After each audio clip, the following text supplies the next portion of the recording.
Nous méditons l'Évangile selon saint Matthieu, au chapitre 25, les versets 14 à 30. Tu as été fidèle pour peu de choses, entre dans la joie de ton Seigneur. En ce temps-là, Jésus disait à ses disciples cette parabole.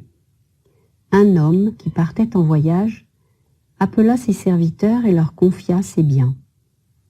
À l'un, il remit une somme de 5 talents, à un autre 2 talents, au troisième un seul talent, à chacun selon ses capacités.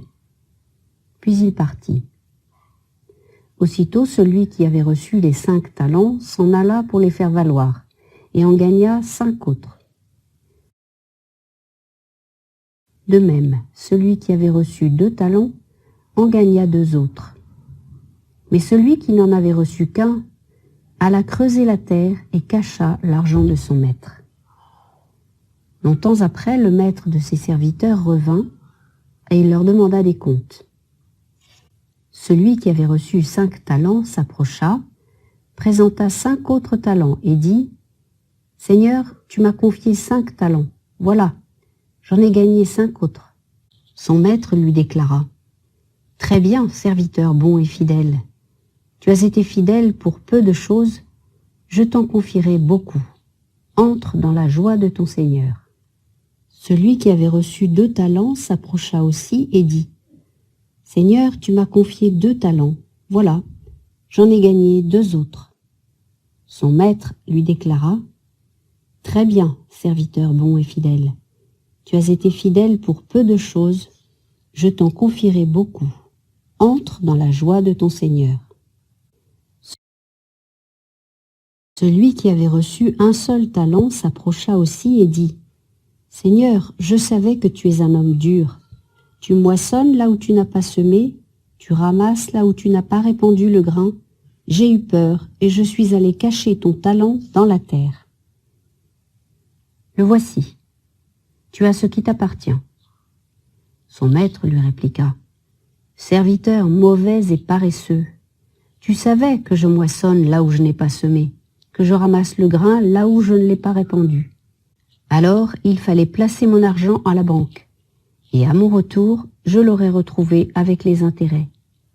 Enlevez-lui donc son talent et donnez-le à celui qui en a 10. À celui qui a, on donnera encore, et il sera dans l'abondance.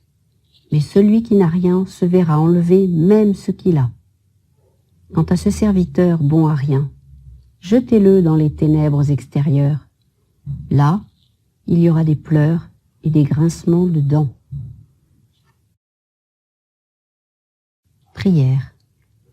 Mon Père, je m'abandonne à toi. Fais de moi ce qu'il te plaira.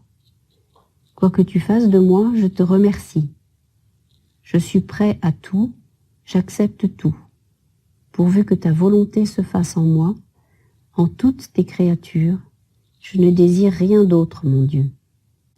Je remets mon âme entre tes mains, je te la donne, mon Dieu, avec tout l'amour de mon cœur, parce que je t'aime, et que ce m'est un besoin d'amour de me donner, de me remettre entre tes mains sans mesure, avec une infinie confiance, car tu es mon Père.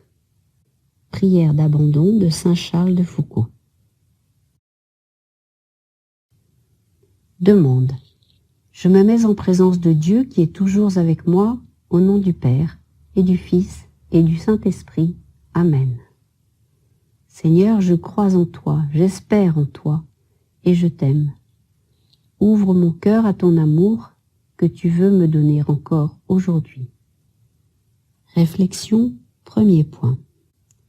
Les talents sont la vie de l'homme. Cette parabole est difficile à comprendre au premier abord.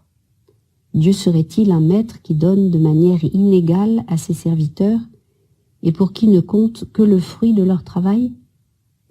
Un talent était une unité de monnaie grecque, un bloc à 34 kilos d'argent qui valait 6000 deniers, donc 17 années de travail d'un ouvrier, selon Daniel Marguerat, exégète et bibliste.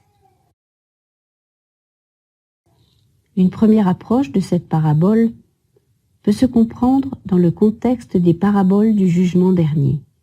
confère Matthieu 25. Elle concerne la vie de l'homme sur terre, entre l'ascension de Jésus et son retour dans la gloire, temps où l'homme se voit confier la création, particulièrement le soin de ses frères. La manière dont il a vécu cette charge est la matière du jugement dernier.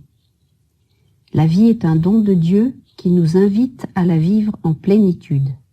Moi, je suis venu pour que les brebis aient la vie en abondance. Jean chapitre 10, verset 10. L'une des questions que nous pose cette parabole est « Que fait l'homme de sa vie ? Vers quoi se dirige son agir ?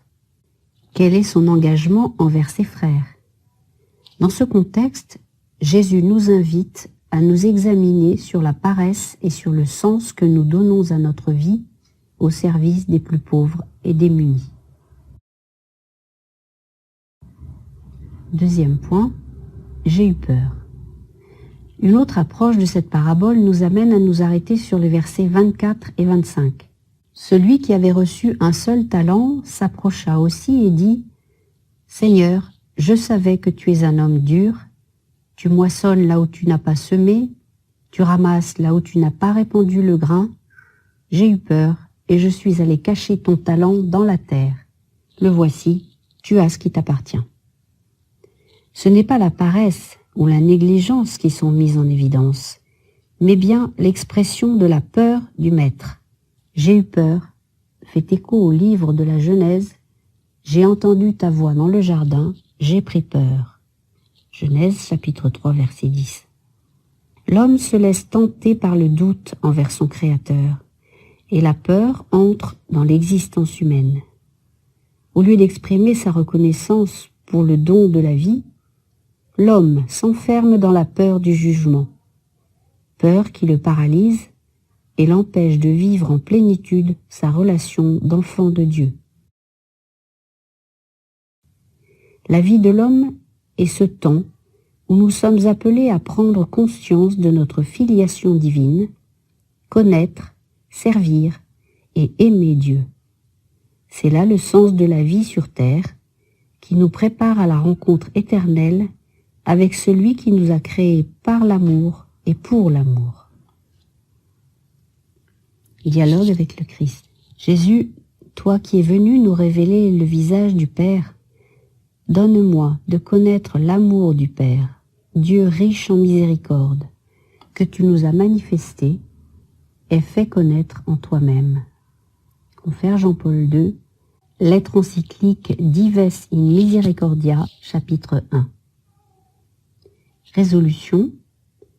Je prends une résolution en lien avec cette réflexion et je la mets en pratique dans la journée afin de prolonger ma prière dans mon agir.